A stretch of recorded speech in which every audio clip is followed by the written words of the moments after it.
Good afternoon. This is All India Radio, and I'm Minuti Chatterjee with the Midday News.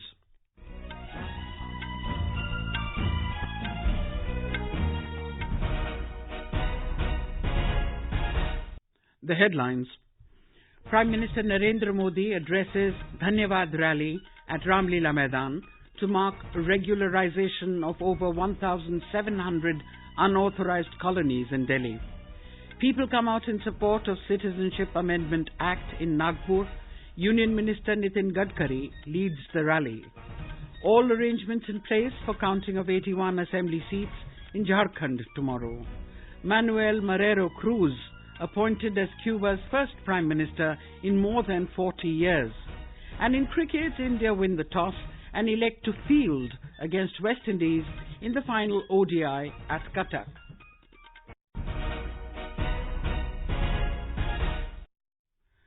Prime Minister Narendra Modi today said over 40 lakh residents in the national capital have seen a new ray of hope following the regularisation of the unauthorised colonies. Addressing the Dhanyawad Rally in New Delhi, Mr. Modi said there was an uncertainty among the large number of people in Delhi in this regard, which has been done away.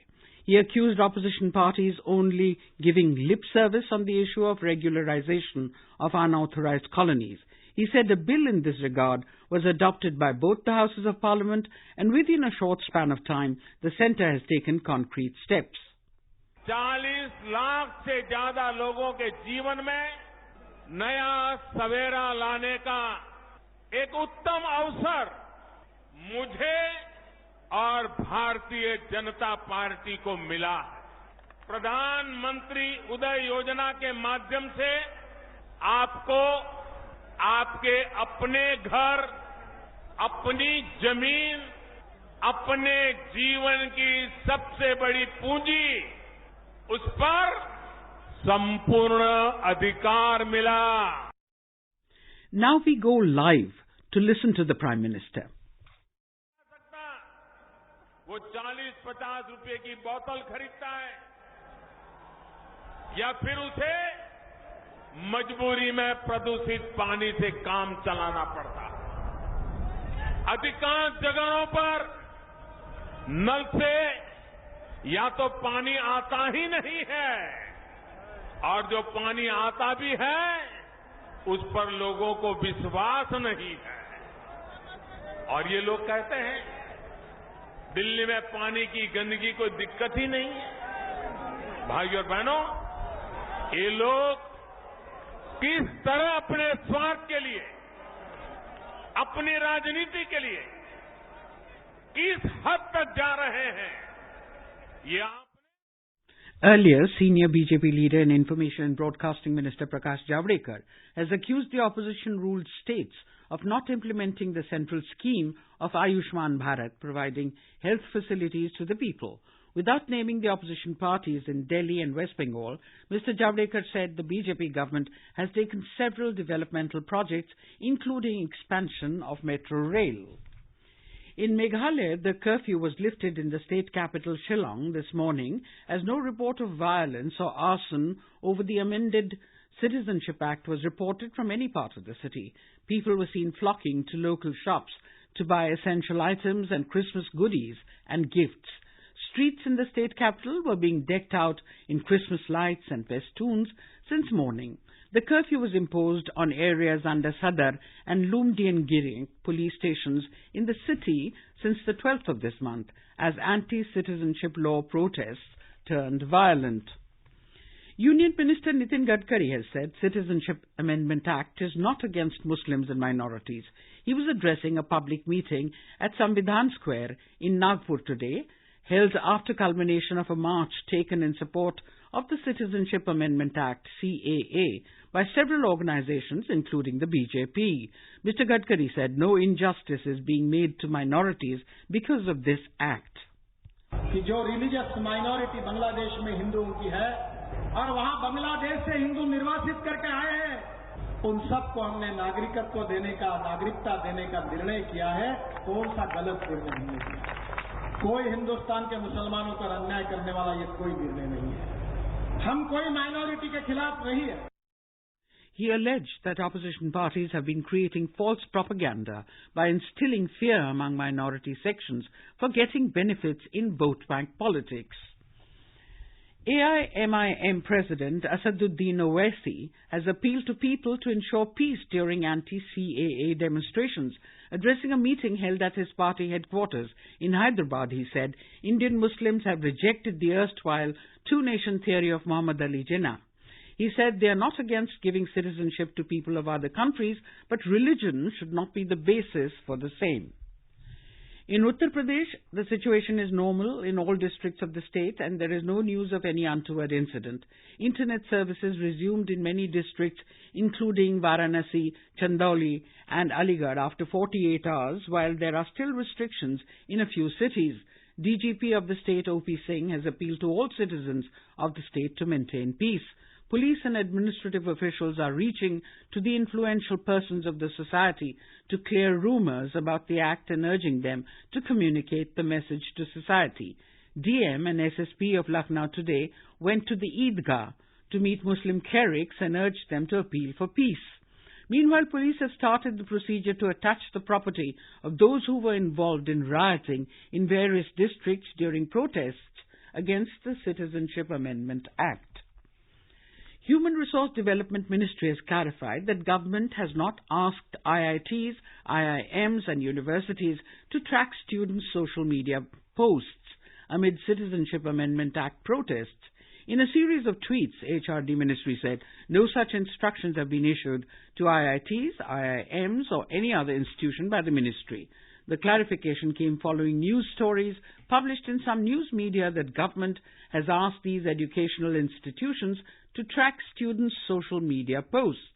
The ministry said the news items have been published without the verification of facts and are incorrect. This is All India Radio giving you the news. For quick news updates, visit our News on AIR app and follow us on Twitter at AIR News Alerts. You can also visit our website www.newsonair.com. All arrangements are in place for tomorrow's counting of 81 assembly seats in Jharkhand. Chief Electoral Officer Vinay Kumar Chaubey told AIR that counting will begin at 8 in the morning and the first trend will be available after the first hour of the counting. Polling for 81-member State Assembly took place in 5 phases between the 30th of November and 20th of December. According to the Election Commission, the approximate voter turnout for all 81 seats across all phases of Jharkhand is around 65%. The BJP is hoping to retain power in the state. In 2014, the BJP had won 37 seats, while its ally, AJSU, secured a win in 5 assembly seats. However, the opposition Grand Alliance, led by Hemant Soren's Jharkhand Mukti Morcha, JMM, which includes Congress and RJD, is hoping to unseat the BJP. More from our correspondent. 3-tier security arrangements have been made for all the counting centers. Counting centers have been set up in all the 24 district headquarters of the state. Postal ballots will be counted first, followed by votes of EVMs. Micro-observers will be deployed for each counting centers. Agents of different political parties will also be there during counting. Final result will be declared after the counting of slips of 5 VVPATs, which will be randomly selected for each assembly constituency. With KK Lal's report from Ranchi, this is Arun Doshi, AIR News. In Jammu and Kashmir, the 40-day period of extreme cold known as Chillai Kalan began yesterday, whereas the region is continuously reeling under intense cold wave and chill for the past over 10 days now. The minimum temperatures throughout the valley continues to remain several notches below the freezing point. Met Department Srinagar, in a week-long forecast this morning, predicted dry weather till next Saturday. The department predicted dry weather over Jammu and Kashmir and Ladakh regions.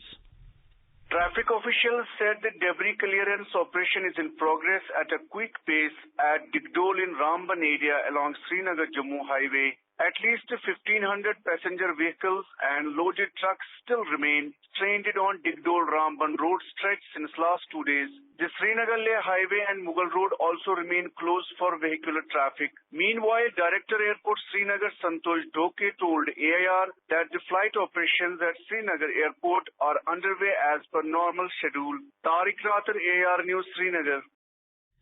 Moving on now to our special segment, Year-End 2019. The Heavy Industries Ministry has to its credit several achievements in the year 2019, boosting the country's economy. India is the largest manufacturer of two-wheelers and three-wheelers and the fourth largest manufacturer of passenger cars in the world. As a part of the National Electric Mobility Mission Plan 2020, the government approved the scheme Faster Adoption and Manufacturing of Electric and Hybrid Vehicles, FAME India, in March 2015 to reduce dependency on fossil fuel and to address the issues of vehicular emissions. More from our correspondent.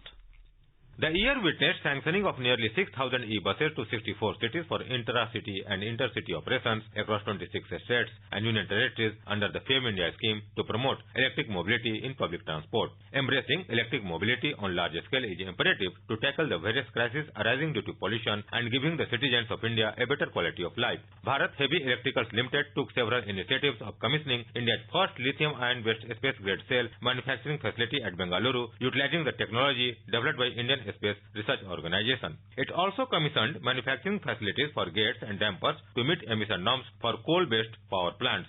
Total turnover of the Indian automobile industry during 2018-19 was about 8.2 lakh crore rupees, which constitutes 7.1% of the country's total GDP. This industry is one of the largest employers and provides about 37 million direct and indirect jobs. This is Anand Kumar with the Year-Ender for AIR News, Delhi.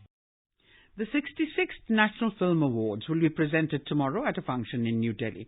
Vice President M. Venkaiah Naidu will give away the awards.